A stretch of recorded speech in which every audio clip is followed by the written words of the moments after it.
In a vast desert of planet Asphodel stand the ruins of a former mine scattered across the surface of the planet. "Stay back, you bloody scavengers!" The harsh guttural voice of the Varaxian guard echoed through the deserted corridors of the ancient mine. His scales shimmer in hues of green. His eyes are piercing amber with vertical pupils, his weapon raised and ready to fire at the slightest provocation. "Whoa! Easy! Buddy, I'm just passing through."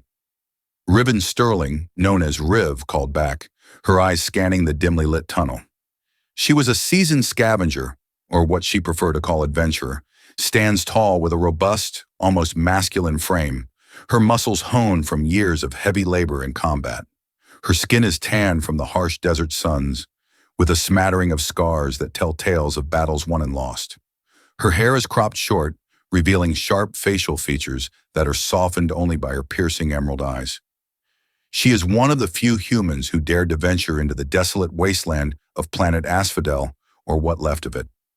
Once a bustling hub of mining activity, the planet had been drained of its precious resources, leaving nothing but ruins and a treacherous landscape of rock and sand. "You're not supposed to be here. Get out before you get yourself hurt," the guard barked, his stance unyielding. Riv rolled her eyes beneath her dusty goggles. "Look around.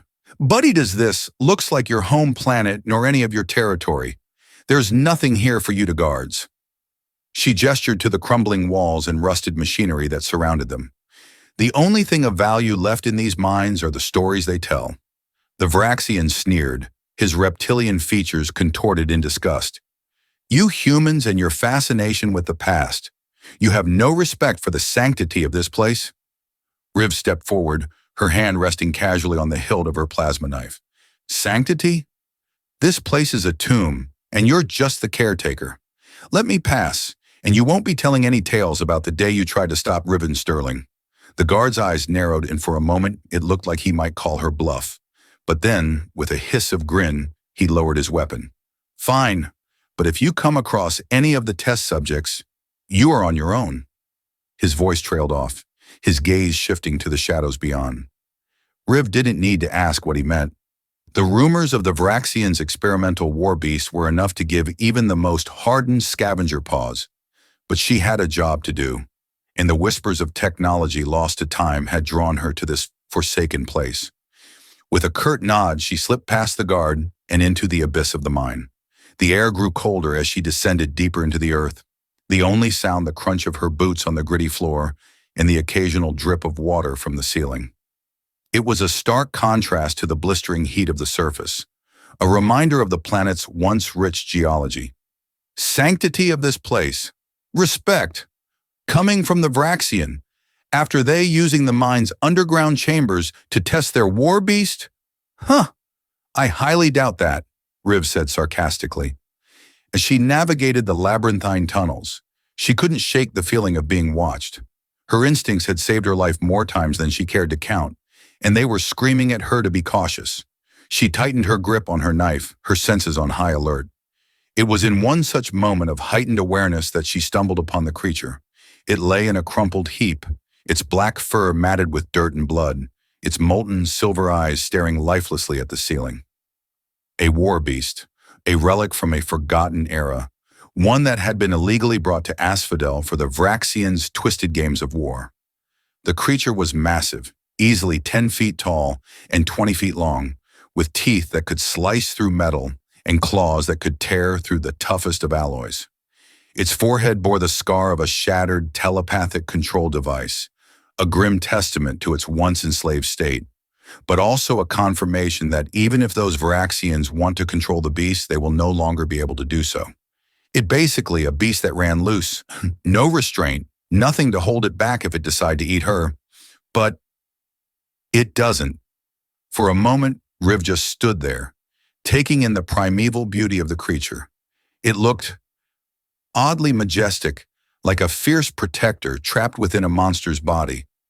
Then she noticed the shallow rise and fall of its chest, the flicker of pain in its eyes. It was alive, and it was hurt. With a soft murmur she approached, her hand reaching out tentatively to touch the creature's side. It flinched, but did not attack, and she felt a strange kinship with this beast. Both of them were survivors, clinging to life in a world that had discarded them. Ignoring the Vraxians' warnings, Riv set to work. Using her medical kit, she cleaned and bandaged the creature's wounds, speaking softly the whole time. "Hey, big guy, I'm not gonna hurt you. I know you've had a rough go of it, but you're not alone anymore." Days turned to weeks as Riv nursed the war beast back to health. She named him Obsidian for the black stone that mirrored his fur. Slowly, she earned his trust, offering him food and water and speaking to him in gentle tones.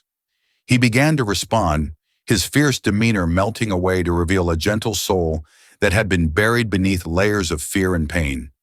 Together, they ventured further into the mines, uncovering secrets long buried beneath the sands of time. Riv learned of Obsidian's past, the fact that he does not born a war beast, all the surgery and modification he had been through, of the battles he had been forced to fight and the freedom he had once known. He, in turn, learned the value of companionship and the warmth of a kind touch. But the Vraxians would not leave them in peace. They had plans for Obsidian, plans that involved his recapture and a return to the fighting pits. As their bond grew stronger, so did the danger, until one day, the inevitable confrontation could no longer be avoided. The mine shuddered with the force of an explosion, and the air filled with the acrid scent of burning metal. Riv knew what it meant. The Vraxians had found them, and they weren't going to let their prize escape. With Obsidian at her side, she faced the onslaught of guards, their weapons firing in a cacophony of destruction.